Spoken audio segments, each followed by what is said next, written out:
Yo, dog, Kenny Boucher here, the Long War, and I'm joined tonight by my partner in crime, the legendary Mike Haspil. How's it going, brother? Greetings and felicitations. Yeah, it's going well. It's going okay. Mm, I It's like going it. better than awful. Yeah, better than the like, worst day of my life, but well, all my problems are first world problems. So that's a good day.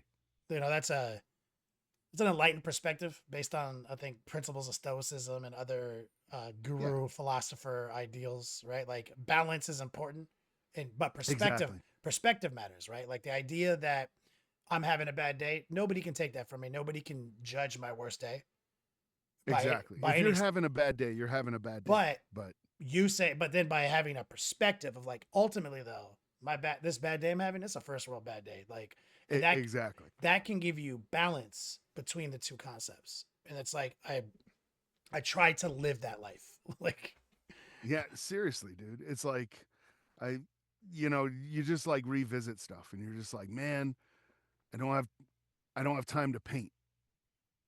Like that's my bad day. yeah, You know what I mean? It's like other people are like, looking for food. yeah, It's literally like there's people out there getting hit by like drones with bombs on them and shit. You exactly. know what I mean? Like I don't have time to paint. That's kind of low hanging. But yeah.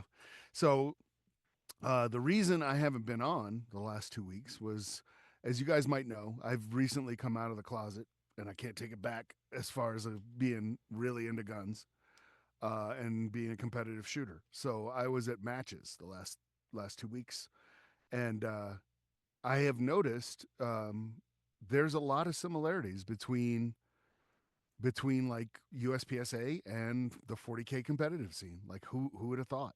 Like, but anything you want to do well and that is competitive, it opens up like the same behaviors. You what if see the we same people. what have we always said here? It's like, you know how people say things like, well, I don't want like my hobby to be like my job, and I'm like, well, you're always gonna suck at it then. Like, Yeah, exactly, you have to treat exactly. anything you want to be good at like at least like a part-time job.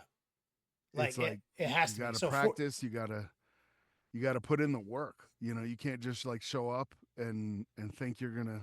you know, you're I gonna mean, rock it I out. don't care if it's fishing, dude. I don't care if it's fishing on the weekends with my boys. Like I'm gonna watch YouTube videos about it. I'm gonna like follow like two or three really dope competitive bass fishers. I'm gonna look at the lures, the techniques, everything. And when we go fishing on our 2 days a month that we go, I'm gonna catch more fucking fish than you, dog. Like Exactly. I mean, it's just a game, dude. If you want to suck at it, sure. But like I want to be like the stuff I give my time to, I want to be good at. So you do Yeah. unfortunately have to treat Warhammer 40K as a part-time job if you want any degree of success at it. Or you could And you make the same mistakes. Like it's just hilarious. Like the stuff that I saw, it's like when you finish a game and you're just like talking to your folks and you're like, "Oh man, if only this had happened, right?" And then your buddy's like, "Yeah, the rule doesn't work that way. Like that totally happened. Like you effed it up." You know what I mean? That completely happens. The difference is that in USPSA it happens in milliseconds, like in the space of milliseconds. And it's funny how human perception works and how you think you're like, man, I blazed that. I tore that stage down. It was blazingly fast. And then you holster and you hear the guy call the time and he's like 32:94 and you're like, wait, there's no way that was 32 seconds. There's absolutely no way. That was like 6 seconds. yeah. You know what I mean? And it's like, no, it was a half a minute, dog. You were slow as hell cuz you're 50 years old. And I mean, I literally the very first stage of the turn of the first um classifier I was at, I messed up and shot things out of order and got 3 penalties that tubed the entire night. like like right out of the gate. It was just How were like, you? okay. Why weren't you able to come back from that? It's 30 points down like Oh, immediately. it's just straight. So is there Yeah, like a it's mental? Is like, there a mental component to where like now you're inside oh your own yeah. head for the rest of the night Yeah, too? now you're inside your own head and now you're just like, okay, to come back from this, and have a somewhat decent showing, I have to do grandmaster speeds on the rest of this stuff, which is for me But since impossible. you're I don't have hypercritical of yourself now, you're actually slowing down, probably. well, I didn't. And so this is like a life lesson, right? What I did is I just said, well, I'm here regardless. I'm not going to quit. I'm not walking away. I'm here regardless. The rest of these stages are just practice. Very, Like, I like that. doesn't matter. Doesn't matter. I wound up getting on the last one my best time ever. Wow. Yeah, it didn't matter overall, right? But for me, I was like, oh wow, like I did really well. So that's just something to take away. I mean, Like if shooting you're in your tournament, is a sport that is ultimately we like to take things and make them competitions as humans, right? But it yeah, is one of the oldest school sports that is ultimately you versus yourself. it Like is. It like is. It's like just because there's another guy putting up time, you're not actually shooting against that guy. Like no. you aren't. You're always shooting against yourself. And so the fact that you PR'd like that night is a huge achievement, even though, especially when you tanked right out the gate and you Yeah, were. and it ties into the first world problem thing, right? Mhm. It's like I'm at the range, I'm shooting, I'm having fun. Okay, I tubed that. Ultimately, what are the consequences? Nothing. Zero. Like there are no consequences. You know what I mean? There's literally no consequence. But it translates to like the folks that and I saw something at that match that made me reflect. Now there's a guy there, and I'm not going to use names or whatever, but there's a guy there. He's like the head of the Eastern Colorado like shooter thing, right? He organizes a ton of stuff. And we go to do this classifier, and for those who don't know, like the classifiers actually count, right? Like they are tracked by the organization. That's how you get your rating and everything. And so they matter. So he was like the second guy to go, and he didn't realize that he stepped out of the shooter's box when he was engaging targets, right? And then he fired 6 shots. So that's 6 procedural errors for every shot he fired with his foot outside of the box, which means that's like 60 points. It's like it zeroed out his score. You know what I mean? And that was his reaction. They go, "Hey man, we you just got like 6 procedurals." He was like, "What for?" And they go, "You stepped out of the shooter's box." And he was like, "Really?"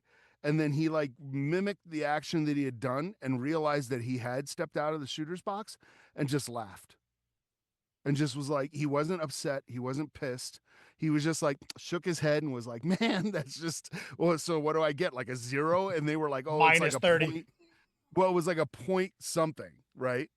And and I was like, yeah, that's the attitude you got to have, because you see folks at like tournaments, at 40K tournaments or whatever, and you will just get your clock cleaned by Absolutely. somebody, right? You come out, it's a random pairing, you don't know who you're playing against. This guy has his army dialed in, and he just ends your shit turn one. You know what I mean? Oh yeah. And you can mentally be in that game the rest of the day. That You know what I mean? Or the that rest of the weekend, the rest of the event. anytime we get a bunch of people together, set up rules, organize, have a community, you have the travel, practice, rehearse, purchase. I find that many things that I like that I take competitively serious are very similar to this hobby that we talk about on Yeah. this podcast. So I think it's an awesome subject that you brought up because it does correlate to like the core of our podcast. Like that, like Yeah, it's very applicable. yeah, And you wouldn't think it would be, because it's like completely different. You know what I mean? But at the end of the day, if you're at a tournament playing 40K, that's a good day. like you Okay, used. you just got your clock cleaned and had to take your toys and put them away Mhm. before you could even get to use them. That's a first world problem, man. On the That's same like a good subject. day. I remember one time I was when I still lived because I was like 19, 20 years away from home, right? Like so like Hmm. when I left Miami when I was like 21 and I went to Colorado, that's where I met you. And so Yeah. you were like my first friend. You're my longest adult friendship that I have. Like cuz I met you like that same summer that I went to Colorado and I was like 21, bro. Wow. Yeah, dude. You weren't even I was there for your 40th birthday, dude. Yeah. Yeah. I'm Yeah. old as Like, I'm not quite as old as the oldest man on the internet here, but KR Quinn. but But but part of that, you know, that being away from home for so many years led me to periodically visiting my dad and my parents in Miami. And my dad would always want to get me to do, you know, dad and son shit. You know what I'm saying? mhm. So I have two memories that are just hilarious. One of them was a shooting tournament memory. He enrolled me in a shooting tournament without telling me, and then we're like driving to like Markham Park or something with a bunch of black powder weapons, and Awesome. because he's this was his black powder era. Like, So here's what I envision: is you're like, hey, we're out here in the boonies. What's going on? And then your dad going, a good infantryman can get 3 musket shots off in 1 minute. yeah, some shit like that. So we end up at this like black powder tournament in Markham Park. Wow. Yeah, Kalini knows where Markham Park is. And so it's like it's two categories. One is one-handed pistol and one is standing rifle. And we're shooting targets that are shaped like animals, and and it's hard because it's not about hitting a bull, it's about hitting the right spot on the animal. Right, yeah. And I'm like, bro, I mean, and I was raised in a shooting family, and I was enrolled in junior competitive small bore since I was fairly young, and competed all the way up at an adult level before I, you know, left all that behind for other interests. Yeah. So I was like, all right, man, like let me dust it off. And I've shot some dumbass black powder with my dad before. Which is another funny story about boar hunting season black powder, which is the stupidest thing we ever did. But In Florida, oh my fucking that god, dude! that gets spicy. I'll circle back to that nonsense. I'm still mad at my dad for this. But so we're out there, and I'll shoot it up. You know, I'll do what I can with this giant Hawkins 50 cal smooth bore ball and cap nonsense, bro. Weighs 1,000 pounds. Shoot some targets. I'm not last. I'm not. I'm middle. I'm doing okay. I crushed it at one-handed pistol. Like I crushed it. It's a pirate pistol, bro. Nice. Straight ball and cap, like freaking Pirates of the Caribbean. I loved it. My brother, my dad, straight swept it. He won straight up. He just wanted to show off to me. Right. Yeah. But like but like he does the same things, and this leads to the other story where, to circle back to your point on like our worst days and stuff. My dad's other ridiculous hobby, which is not besides ham radios and other things he's interested in, he loves making model airplanes, and the kind that you fly. Oh, nice. Not yeah. RC. Like we're talking balsa wood kits with like blueprints. With like the rubber bands, and you wind up the propeller. So that's old, right? They use gas power for a while. And the way this works is Wow. it's actually kind of interesting. It's the way it works is like you tweak your airlines and your rudders and everything, and you shoot the plane straight up, and it has a timer and a fuse, like literally a fuse that you light that's burning, and it's gonna burn through a rubber band, which is gonna cut one of the tail rudders, so then it drops into a spin back to Earth. And the whole idea is that it goes up for 2 minutes, stops, and then can it stay in the air? Or it goes up for 30 seconds, can it stay in the air on its own? No one's controlling this thing. Right. So it's a pretty wildly intricate hobby, right? Yeah. And of course, they made a competition around it. Of course they did. You know? That's what people do. And so he's like, we go out to this 6-hour drive out to like some place in northern Florida. And he's like, it's going to be the whole weekend thing. He's got all his planes he spent all this time building. We go out there. And so day one is like tweaking it in, right? Like you're throwing them up there, dialing it in, everything like that. He ends up smashing 100% of his plans. Oh no. Like we have an ATV. I have to go and pick him up and stuff. 100% of his planes broken, smashed. Mostly repairable, but like out of the tournament. So he can't even run the tournament. He's like, and the guy said, he's like, if you just can make it tomorrow, you win, because everyone had the same problems today. It was windy. The thermals were crazy. Right. My dad was so mad, dude. He was so mad. He's like, man, I'm just like wasting so much time, so much this. And I was like, Dad, do you know what I do for a job? Like, he's never like, I was like, let me explain to you like what somebody. You were laying concrete at the time. No, right? I was doing 40K.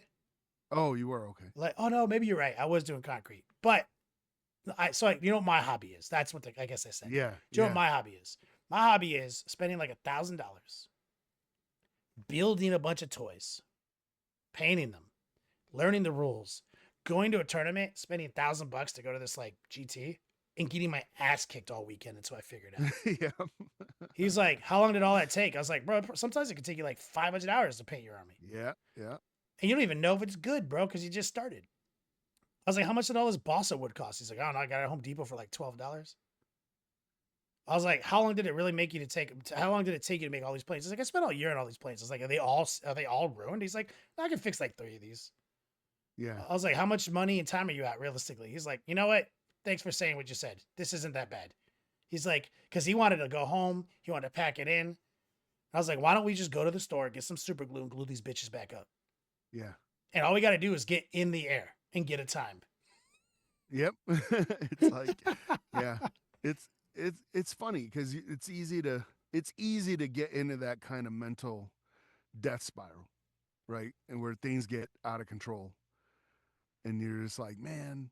And I'm speaking from experience. I've quit many a tournament Hmm. where I got pissed off and walked away and quit. And it's like looking back on hindsight, I'm like, that You was you hustled against yourself, like yeah. yeah. It's like yeah, I played myself. I could have been playing more games of 40K, and I didn't. I left Mm-hmm. But in a that's huff and that, over friggin' toy soldiers. so You like know what I mean? so this advice that we're spitting, these stories that we're telling, that come from a place of the mistakes we've made.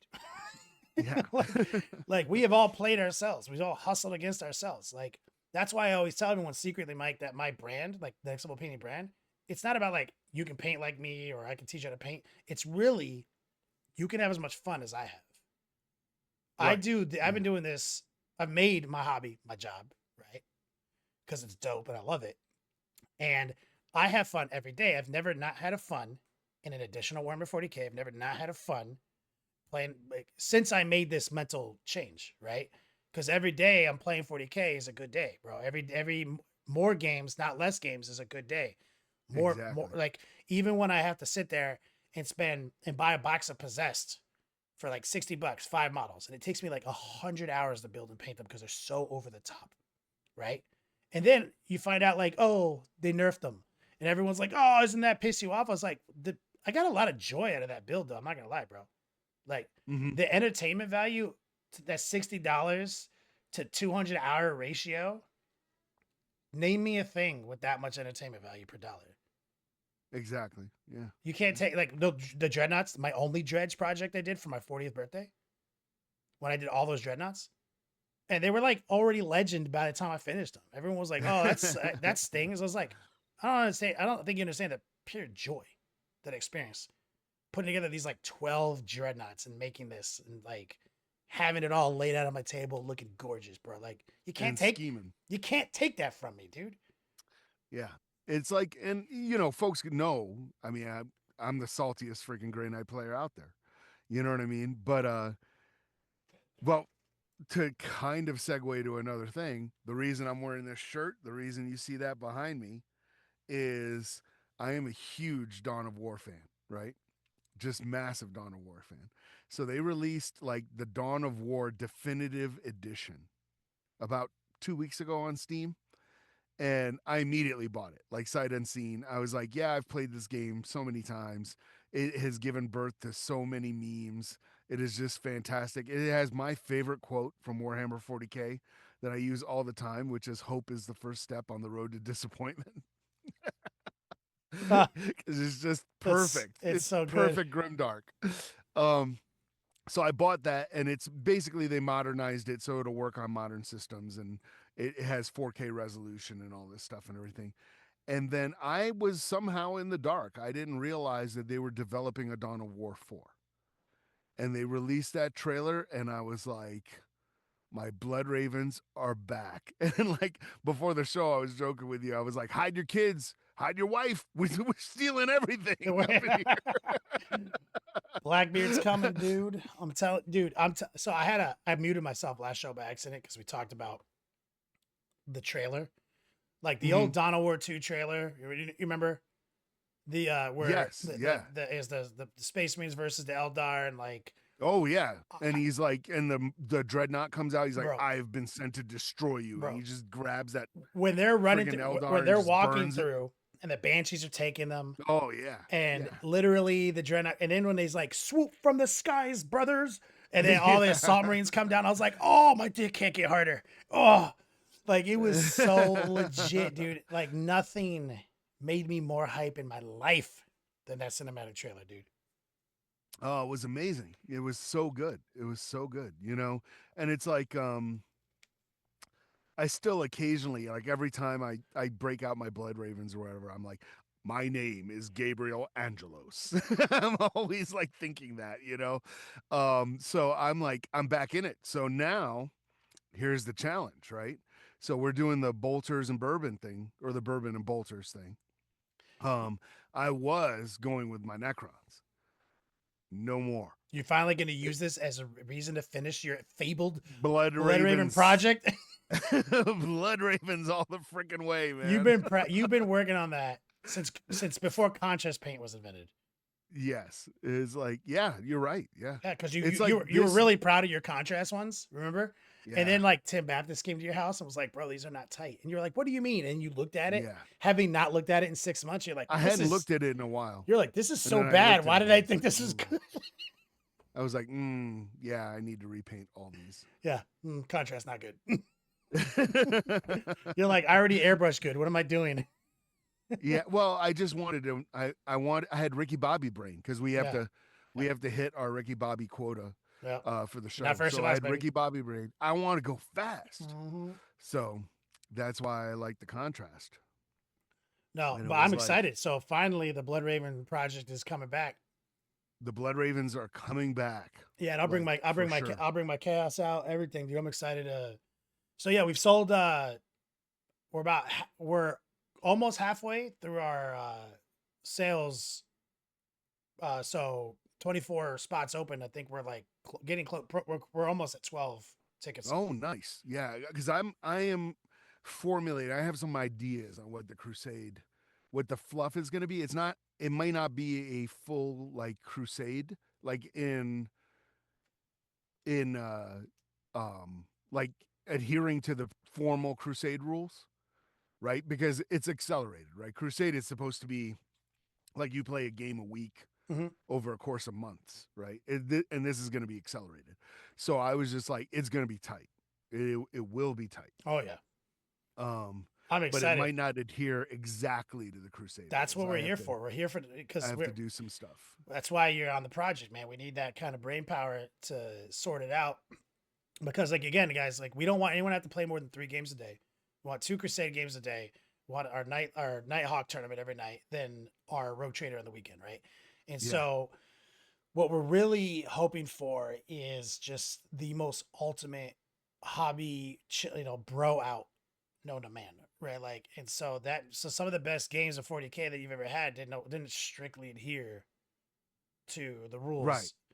rules, but for the weekend Rogue Trader, we're going to give you that dose of perfect reality. That's where Brad Chester's on the project, one of the most prolific 40K players in the world of our era. And so I'm excited. So here's a couple updates on Bourbon and Bolters. Right, we're totally greenlit. Everything's looking good. The lawyer's happy. The CFO's happy.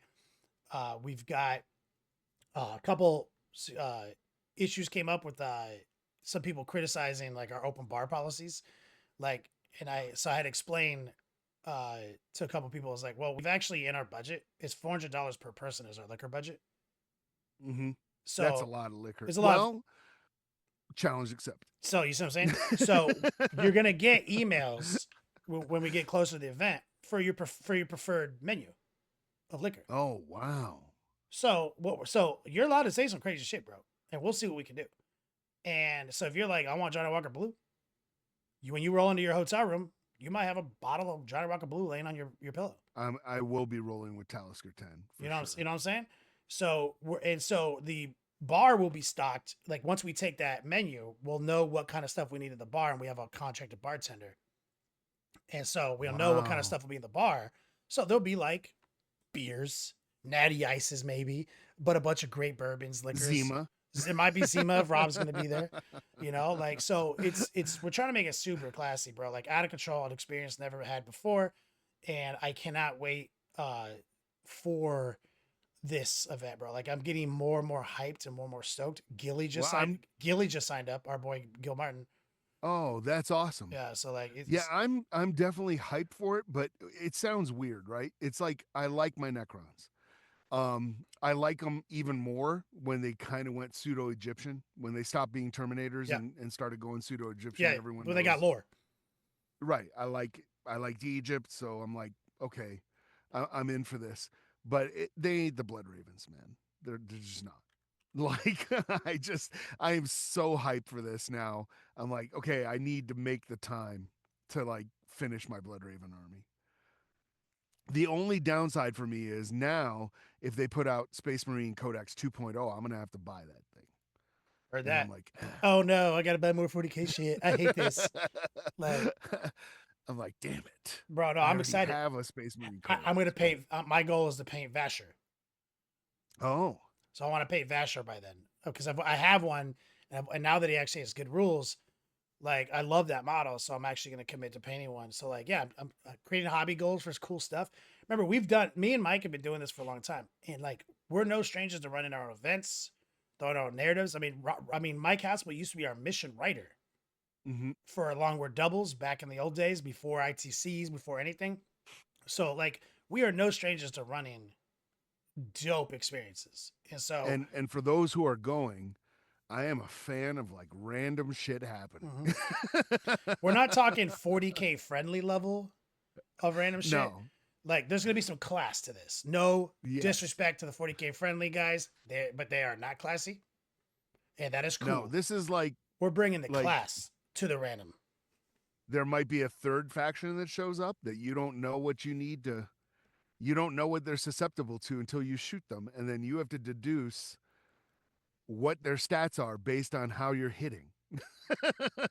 Yeah. How you're hitting and wounding. You need to metagame it to There's figure gonna out, be oh, a wait a minute, that guy's toughness 5. there's gonna be a What the mystery, hell? bro. There's gonna be like mysteries and stuff. Like my man, like it's dude, it's gonna be wild. I'm so stoked. I'm here It's you gonna be cool. to hear It's that gonna you're be cool. back in it. You're working on the project again. Um, Yeah, yeah. Great update on the shooting tournament. That's like that slaps. How close? So how far are you into your goal of making masters? Not. Mm. Okay, so that's another thing, right? And some folks who follow me on Instagram saw this. Reality is stands undefeated, right? So I use a system called Ace VR that is a shooting simulator slash video game in virtual reality, and I adore it. And I shoot it. I shoot probably 500 to 1,000 rounds a day. Um, and so in my head, I was like, I can totally make master before I turn 55. And the reason I set that goal was at 55, I enter the senior classification. And I was like, I want to do it before I become senior. So reality hits hard, right? So one reason I was like, well, 55 to me seems kind of young for to be classified as a senior until you're running against 25-year-old soldiers from Fort Carson. Ah, And then you're like, I'm yeah, I'm I'm ready straight to up be in the grave, dude. I'm ready to become a senior. I'm like, I'm not on that guy's level at all. You know what I mean? And it's just there's so much to learn and so much to just like any endeavor, right? It's like everybody wants to be a master until So you got to put the you have work to in, do bro. master shit. Yeah, everyone wants to be a gangster until it's time to do gangster shit. That's right. It's like holy cow. But Imperious Seth is saying he's thinking of going back to Egypt in 27 to see the pyramids under a full eclipse. Um, I will throw in a plug for a company if you have the money, because this was not cheap. Look into a company called Archaeological Paths. Um, when my wife and I went to Egypt, that's the trip that we took, and it was absolutely amazing. We got to like hang with Zahi Hawass and a bunch of like the head of the Egyptian antiquities, who of course his name escapes me right now because I'm trying to think of it, but Nobody on um, earth knows that guy's name off the top of their head. but I did 30 seconds ago, Hmm. Well, you're a and then senior now, dude. went to go say his name, and it was just like, you know, um, Yeah, so it's just like but yeah, go check them out. It is pricey, right? It is pricey. But for me, what sold me on that trip was we got to go to the Giza Plateau before it opened to the public, and we had the Great Pyramid to Oh, ourselves for an early hour. access. Ooh, I like that. Yeah, I was like down, but like standing between the paws of the Sphinx. Ridiculous, like just ridiculous stuff. And the crazy thing is none of that hit me as hard as we were on a riverboat cruise on the Nile, and nothing's going on. I'm just sitting, just reading a book, and then it dawned on me that I was like on a riverboat cruise on the Nile, Mm. like shit pharaohs did, like Napoleon did. I was just like Alexander the Great did. So I was like on some tiny, insignificant level. I'm just like Alexander the You're Great. basically Alexander the Great. I'm basically Alexander the Same Great. fucking guy, dude. But yeah, so I wish you luck going back, and hopefully the Grand Egyptian Museum will be open then, and then you'll be able to go. Um, yeah, yeah.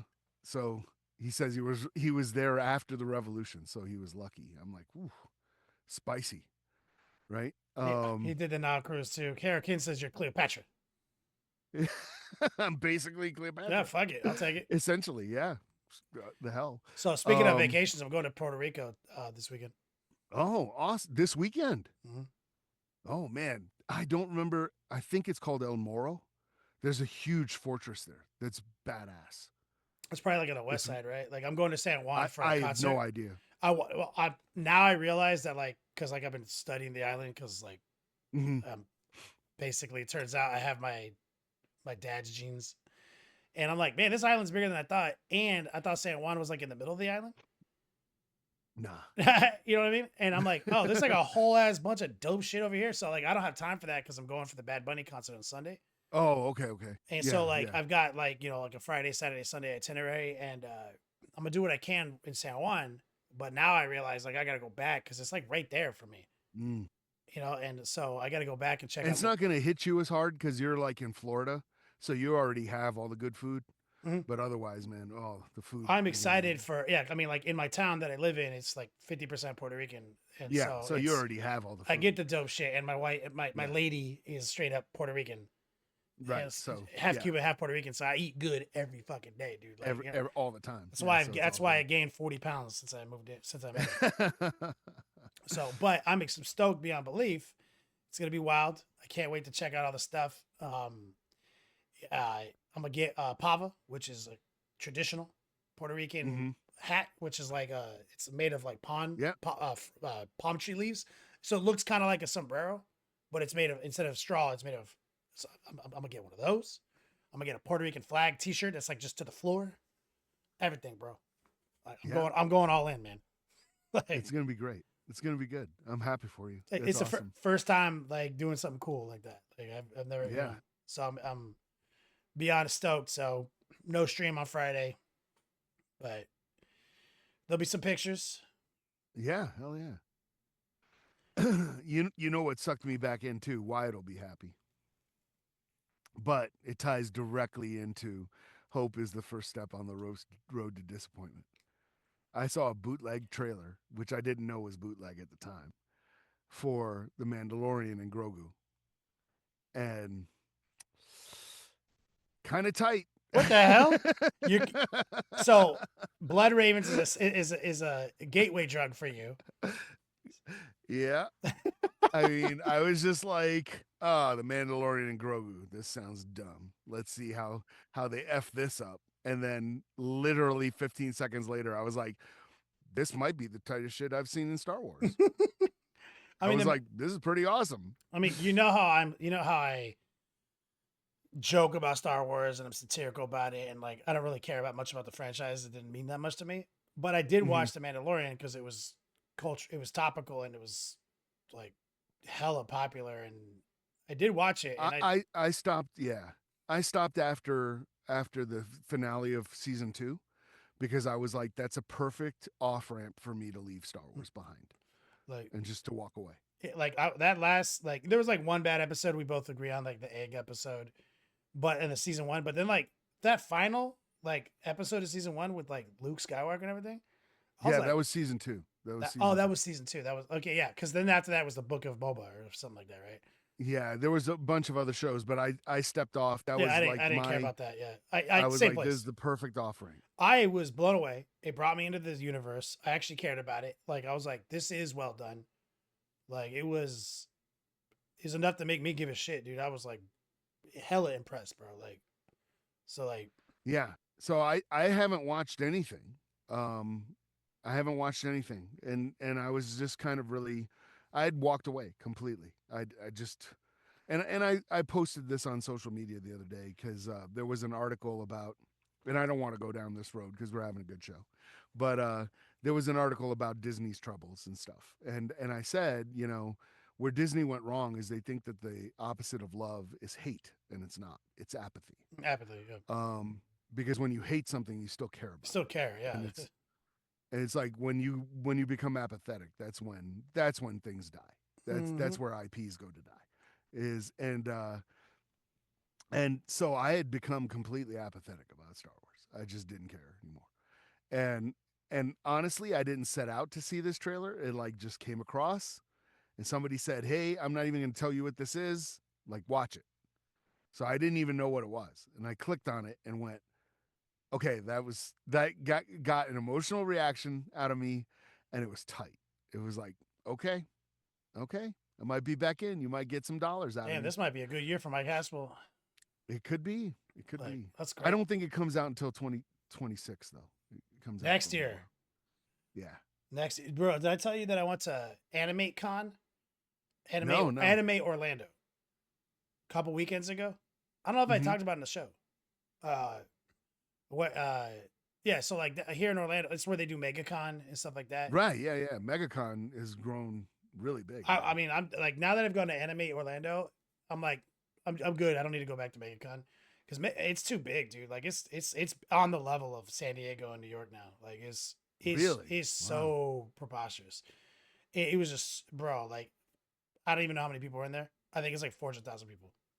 Wow. It was preposterous, and I'm not saying I didn't enjoy the experience, but like when it turns, basically what these cons have turned into is like a giant flea market of repeating Yeah. Yeah. of just repeating shit that you can literally can't move, right? And Yeah. Yeah. so it's just like it was cool, but I couldn't even get. I mean, any panel you want to do, you're waiting in a line to wait in a Yeah. line simulator to simulate a line. So it was okay, but like Anime Orlando was the same venue. It was kind of like Adepticon this year, where like the venue was bigger than how many people showed up, and it felt good. Yeah. And Yeah. it was really fun. Its emphasis is on animation and like voice actors and stuff like that. We went Yeah, because so it's more niche. So instead of just being like just geek culture, Mhm. I think what happened too is with like the geek culture and pop culture cons and stuff like that, is the corporations saw that there was money to be made there, and it stopped being fan events and started becoming like corporate. Absolutely, And as soon as that happened, that's when it turned into flea markets I would because they agree were with you. just like, man, people will buy these bobbleheads and Funko Pops, so we're just gonna Yeah, just stock all that in like 70 booths. You go and you see the same over stuff and over and over again, bro. It was so instead of upsetting. just going there and going, is that freaking And Starfighter also, from Buck Rogers yeah, in mint condition? Like and what the hell? unless you care about comics too, because the B plot is the comics still, right? Like so, unless you like Yeah, care about comics, like my lady was there, she's like, I don't know if I like this. It's like, you don't care about comics. She's like, I'd never yeah, owned a comic book in my life. I was like, yeah, this yeah, isn't for you. She's like, why did we come here? I was like, because you wanted to cosplay and do nerd stuff. She's like, yeah, but this is too much. So we went, so yeah. her Well, favorite, Dragon Con's this weekend too. It's right? like, DragCon's out of control now too. So here's why we went. She found out that Jodie Benson, who is the voice actor of Little Mermaid from the original, was doing like an Animate Miami. She's like, man, I really want to mm-hmm. see her. She's my favorite because her like that's her 40K. That's her insert our favorite. That's her Lord of the Rings, right? That's her Right, yeah, yeah, like her growing up watching Little Mermaid. That's her shit. She still got like original VHS. She got everything right, and she knows everything about it, right? And she's like, she's gonna be there in Miami. I was like, well, why don't you just Google her see where she's touring? She's like, what? And sure enough, she's gonna be in Orlando, which is much closer for us. So we bought the tickets really cheap. Went, and all these voice actors are there. and they're charging what they charge. And I was like, all right, so what do you want? She's like, I want to get my VHS signed by her, and I want to pay for a selfie. Done. Let's go. So we go. Yeah. She's got a cute little Ariel outfit. She's got this. She's got these like tights that she wears that are like mermaid patterned Oh, okay. with Okay. little like tails like flopping off the side. Ridiculous. My mom bought it for her. And she's got her little red wig on and everything, and she's there, and I'm just wearing a bandana because like turns out I can cosplay as a pirate relatively easily. And I assume pirates are in that show. So we go, we stand in line. Jody's a beautiful woman, sweetheart, has time for everyone, like, and we go talk to her agent, and she's like, like, we're setting up what we're buying, right? She's like, what's your name? She's like, my name's Eileen. She's like, how do you spell it? She's like, AIL. And then she just pauses and she's like, that's it? And I was like, oh no, she's crying now. And I just finished it for her. Yeah. And I Dude. was like, she wants this personal item signed, and she wants the selfie. She's like, okay. She's like bawling. And we go, we take the picture. It was great. She gets the picture. She shows Jody sobbing like her collection. Jody's like, you're so sweet. But here's what's wild. And the story is going to come back to 40K.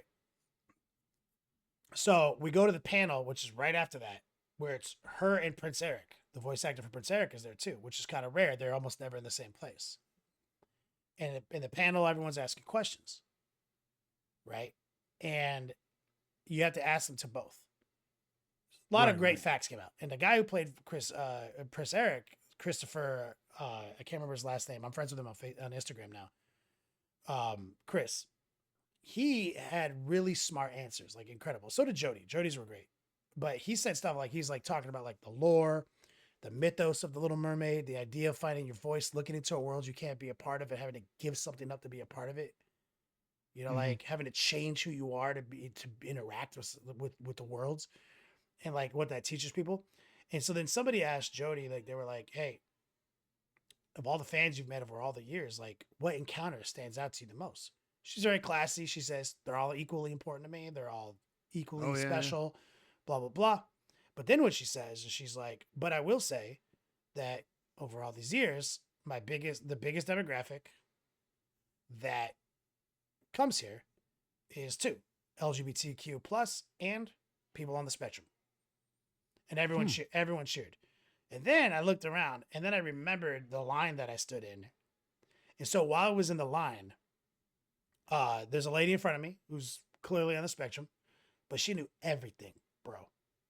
I was talking to her, chatting her up the whole time. She was like, she had the book, she had autobiography. She's like, it's like she says this, she says this. She knew every fact ever. And I was like, damn, this lady knows everything. This is amazing. And then the people behind me in line, they had like a hand cart. There's a couple. And she had all the memorabilia. She's like, yeah, I go to all the conventions, try to get everything signed. I try to get this and that. Yeah. And then her husband, clearly on the spectrum, I was like, oh, what are you getting signed? He's like, oh, nothing from Jody, but like I got my own collection. I was like, yo, what do you collect, dog? Dragon Ball Z, what is it, man? He's like, pro wrestling. Nice. He's got all the pro wrestling memorabilia. He goes to all the events. He gets everything signed. But I started seeing it like, and then when my lady, the reason this matters is she's an ESC specialist. She works in early childhood intervention, ESC. That's like her dedication, 16-year professional. And so when she heard Jody say that like hit her hard, right? Like, cause like, she's like, that's literally what she does, is she helps kids look out that window at the world. Then you can be a part of it. You can be a part of that world too, which is like the song, right? The big title track, right? And so then Jody made everyone turn off their cell phones. And she's like, I'm going to sing for you guys. Oh, dope. Right? And I'm like, what? She's like, I don't want to go to Disney jail. Turn off your phones. This is core memory shit. This is for you guys. And she sings. They play the track, right? They throw the music on. It's like a Broadway performance, dog. Oh yeah. It was out of control, quality level. Like she hasn't lost a beat, dude. And every person in that crowd, dead silent, tears streaming out of their eyes, bro. Oh yeah, that's awesome. That's I was special. like, but circling back to Prince Eric, here's one of the questions that was asked to him. If you could voice somebody else, like in the Disney world. And he also, Prince Eric, also voiced over 90s Spider-Man. He was Spider-Man. Oh wow, okay. So he's had other credits, but he was like, you know what his answer was? Anyone in Warhammer 40K. Lovely, lovely. I was like, huh. He's like, love the IP, love the franchise, anything in Warhammer Yeah, 40K. that's amazing. I was like, what? And so then when we went back out after the panels, I went back to the floor. He's got a few more people at his booth, but it's not nearly as popping as Jody's. And I just walk up to his booth and I was like, hey man, I was just in your seminar. Yeah. Heard you talking about 40K. What's up, dog? He's like, oh yeah? And he looked at my tattoo and he's like, is that what I think it is? I was like, you know what the fuck this is. Yeah. He was like, tight. And I was like, yeah, dude, like, you know, we chatted up 40K, Henry Cavill, what it means for us. And then he was like, the Emperor protects, and he did his little like Aquila. And I was like, I salute your corpse god. Like, oh, dude. Like fighting words. Yeah. So like that, like, so it was the most crazy con that I've ever been to. I've never been to anything like it, where it was in the same facility that MegaCon's hosted, but the attendance level was at a level that was I can lower, right? I can actually do stuff, right? So we had all these panels, everything. It was amazing. Man, it was like $38, dude, and $20 parking. Exactly. Animate Orlando. Go. Yeah. And it's funny you bring that up, because like at the last match I went to, parking my car, get out, a guy looks at me and goes, "Is that a Adeptus Mechanicus sticker on your car?" I go, "Yeah." And he goes, "Do you play Mechanicus?" I'm like, "No, I play Grey Knights and Necrons." Right? He's like, "Oh, we got to swap numbers," like immediately. And his wife is a commissioned painter, and they were like looking. They just came to the Springs. They're looking for a place to play. I'm like, I plugged the Haven, all that stuff. Right? It's like, oh, go to Gamers Haven. Like this is the thing. You know what I mean? It's just it's funny. You don't know who's a closet 40K nerd. Your famous quote is always, if we are like in an elevator together, but we both have 40K tattoos, we're best friends. We're best friends, right? We just hadn't met yet. let's do a quick commercial break so that we can actually groovy do our obligations to our sponsors.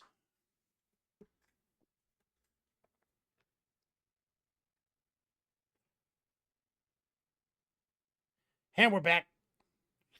So, of course, the show off the rails, no script. Oh yeah. Well, you wanted to bring up that the suspected AI thing. Oh yeah, we had one thing. So Rob sent us a snippet of the new lore from the Grey Hunters, which is already like controversial. Grey Knights. Grey Knights. Sorry. What is that? What's that? Decree. Thank you. So it has, what are those called? Those dashes? M dashes, right? So it has M dashes in it. So people think that it was written by AI because that's the new thing, right? And I haven't seen it. I don't have the new decks. I don't know. I don't even know what the controversy over the Terminus Decree is. I'm like, if you're going to set up a mystery like that, you just keep it a mystery. Like you don't ever tell people that that's what the Terminus Decree is. And when you do reveal it, it should be revealed at like the perfect time, not in a bang box, in the codex. But that's just my opinion. But people were saying that it was written by AI. So tell me what an M dash is. I've never noticed them until Rob told me. So an M dash is a punctuation mark that can be used like a comma or parentheses or whatever. I used to joke and say that it's like it's the favorite punctuation of the ADHD person, because I always have something additional to tell you, because I just had a thought in the middle of my sentence that is derailing the sentence, and that's when you would do an M dash, right? is you would throw that in there. But it came to public knowledge because recently people have associated it with AI. And they're just like, AI uses M dashes, so it's like a textbook fingerprint that it was written by AI, and that is just not true. Yeah, because actually, when I Googled it, Mike, it said, "Well, AI only knows what it can find on the internet," and apparently, M dashes are heavily used in books. Like AI was trained on what writers write, and it turns out M dashes are in books like crazy.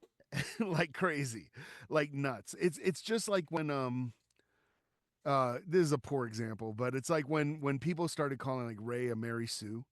I had people argue with me that like that term had not existed until Ray. And I was just like, no, that term's been around since the 60s. You just didn't hear about it until Ray. Like, and that's the same thing with the M dash. I mean, I'm single-handedly trying to bring back the interrobang, which is a question mark with an exclamation point attached to it. and and the perfect example of how you would use an interrobang is nani. That's an interrobang. It's a question mark with an exclamation point. Yeah. And so I'm like trying to single-handedly bring that back. But yeah, I just don't think I don't think that is. I'm not saying that they didn't use AI. I'm just saying that that's not a clue that they did use AI. That's not like a telltale sign. It's just on the radar now. But It's authors have just been on the radar. yeah, But like people authors are use it. like, yeah, people have been like, in fact, there used to be an old meme running around about you can take my M dashes from my cold dead hands, right? It was like because editors used to hammer writers for using M dashes. They'd just be like, because there are other punctuation marks that do what the M dash does, but are more precise, like a comma, semicolon, parentheses, stuff like that. Whereas an M dash is kind of a catch all. Yeah. I like the But M dash.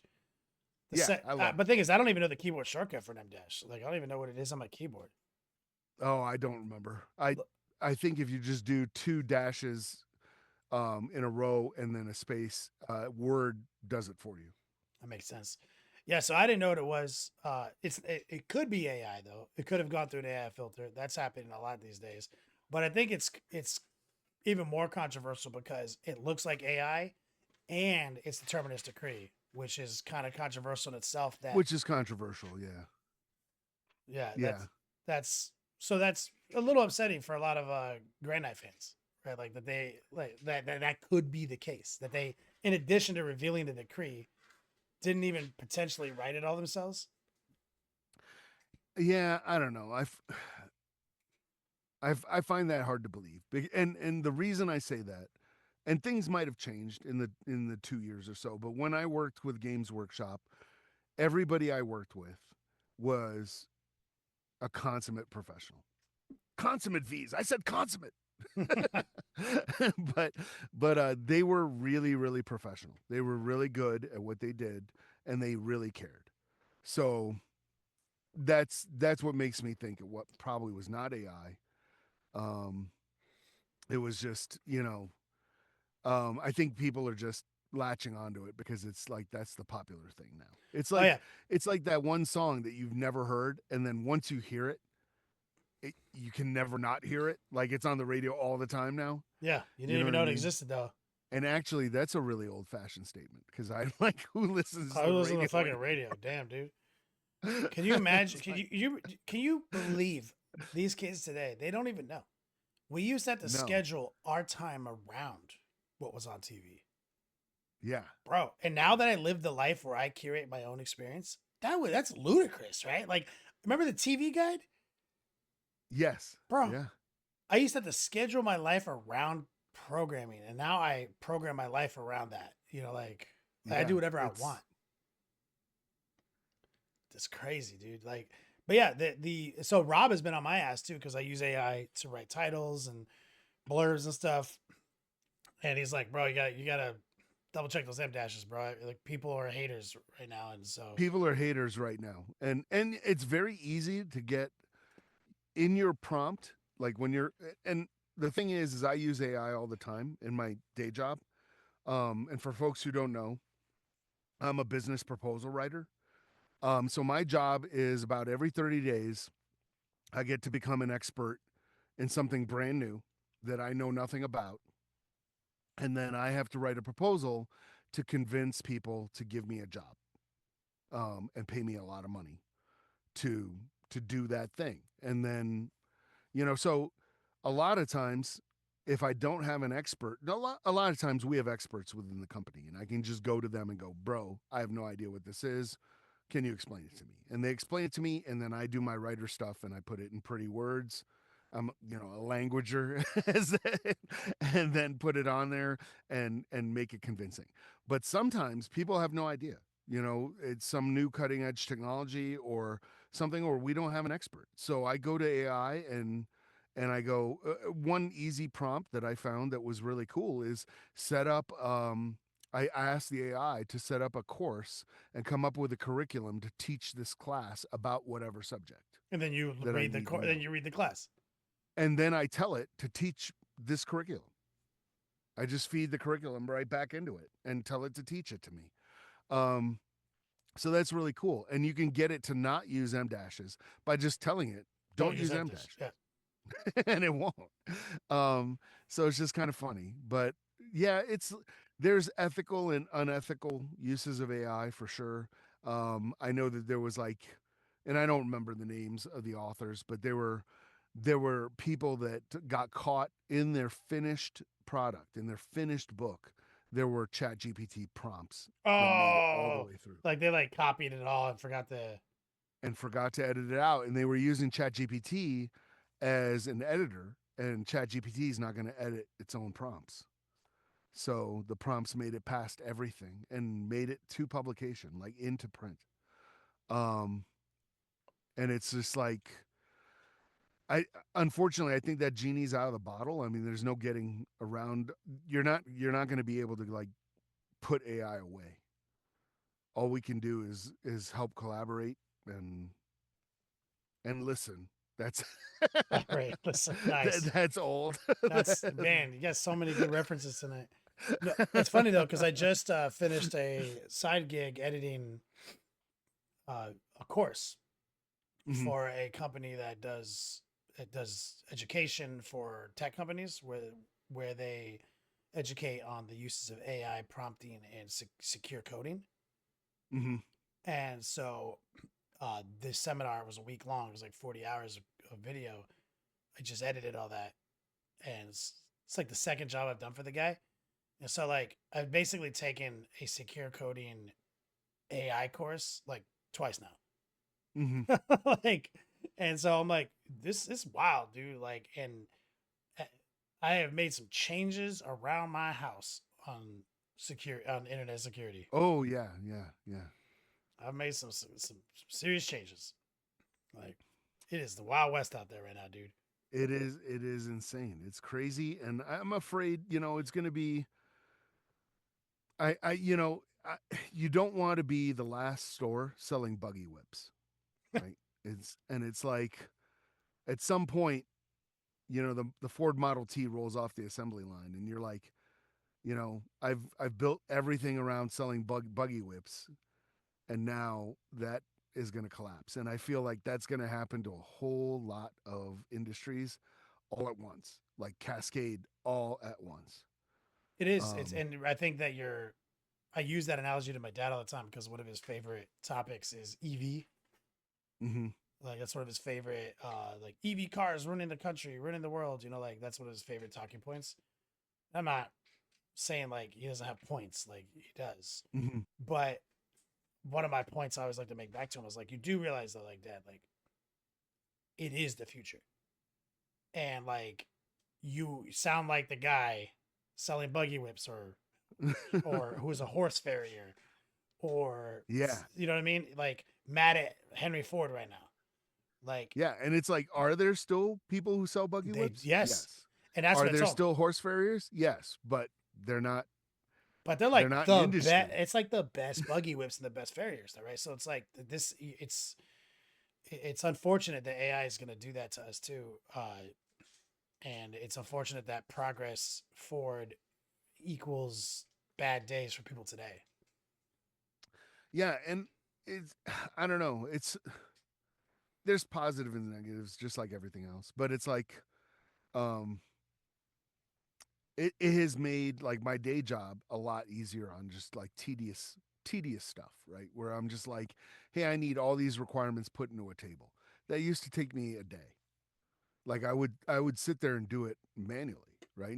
And now it takes 30 seconds, and then Mm-hmm. it takes me an hour to double check it because AI lies.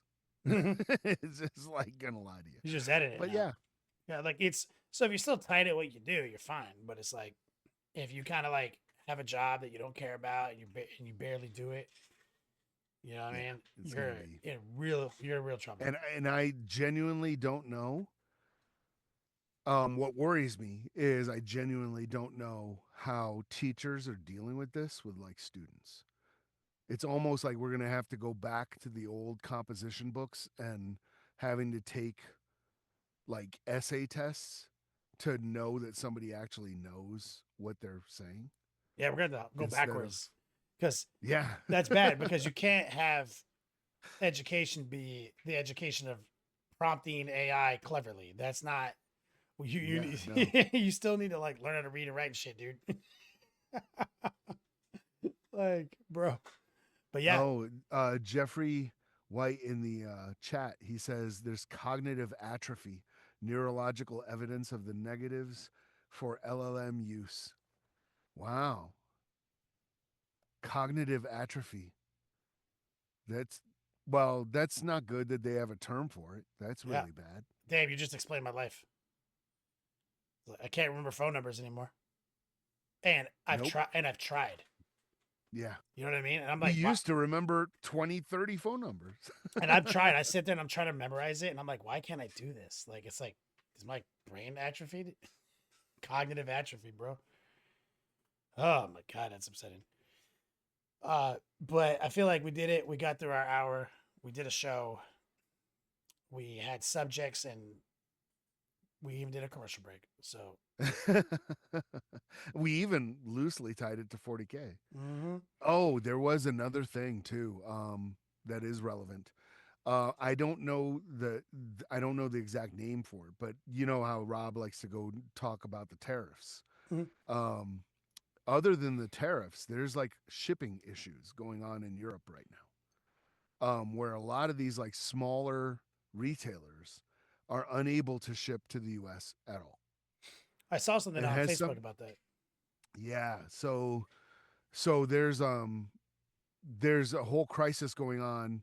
I mean, obviously it'll resume. It's not, but they're trying to figure it out because there used to be some kind of postal system that if it was like under $800 or something, it would ship for a certain amount, and they just got rid of that. Yeah, Like like they just U.S. went, Global or something. I use. yeah, yeah, something like that, and it was just like it just went away. It's just gone, right? So a lot of these like, and you know, they're not just all small because like Warlord is not a small No. company, you know, but they're basically like they just lost their entire method of shipping, Yeah. you know, and like To their obviously biggest client base. exactly it's like, well, to these like European companies, the US is like a solid third, you know, easily of their client base. So it's like it's pretty bad. It's and big companies like GW, they, you know, they ship on container ships, Yeah. so So it's they get. not really affected. Yeah. Doesn't affect them. It doesn't affect them. But other companies like literally Use the can't mail. mail stuff They here. use the mail, and they can't. Yeah, they use the mail and they can't do it anymore. So that's something that's concerning, and it'll be a while to get resolved. We'll see what happens.